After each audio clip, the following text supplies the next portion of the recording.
বন্ধুরা, কেমন আছো? তোমাদের অনেকেই আমাকে প্রশ্ন করো পরিশ্রম হওয়ার জন্য ঠিক কী করা উচিত। তাহলে আজকে এই ভিডিওটা তোমাদেরই জন্যে। পরিশ্রম হওয়ার জন্য সঠিক দৃষ্টিভঙ্গি, আত্মনিয়ন্ত্রণ এবং ধারাবাহিক প্রচেষ্টা প্রয়োজন। আমি কিছু পরামর্শ দেব যেগুলি তোমাদের সাহায্য করবে। প্রথমত, উদ্দেশ্য নির্ধারণ করুন। নিজের লক্ষ্যগুলি স্পষ্ট করুন। প্রতিদিন কাজের তালিকা তৈরি করুন। দীর্ঘমেয়াদী লক্ষ্য অর্জনের জন্য ছোট ছোট ধাপে এগিয়ে যান। দ্বিতীয়ত, নিয়মিত রুটিন তৈরি করুন। একটি দৈনন্দিন রুটিন অনুসরণ করুন। সকালে উঠে পরিকল্পনা করুন এবং দিন শেষে তা পর্যালোচনা করুন।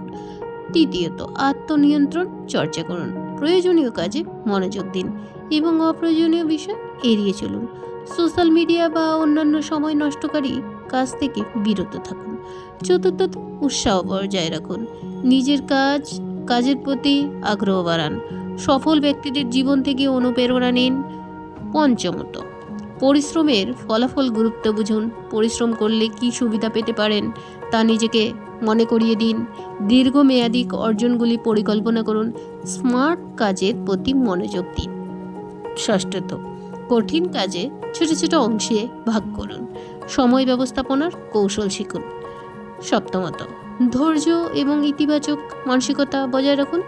হতাশ হলে হাল ছেড়ে দেবেন না।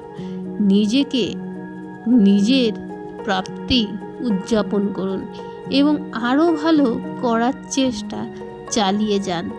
পরিশ্রমী হতে হলে সময়ের প্রতি শ্রদ্ধাশীল হতে হবে এবং নিজেকে সবসময় চ্যালেঞ্জ জানাতে হবে। নিয়মিত অনুশীলন এবং আত্মবিশ্বাস ধরে রাখুন। সফলতা আপনারই হবে।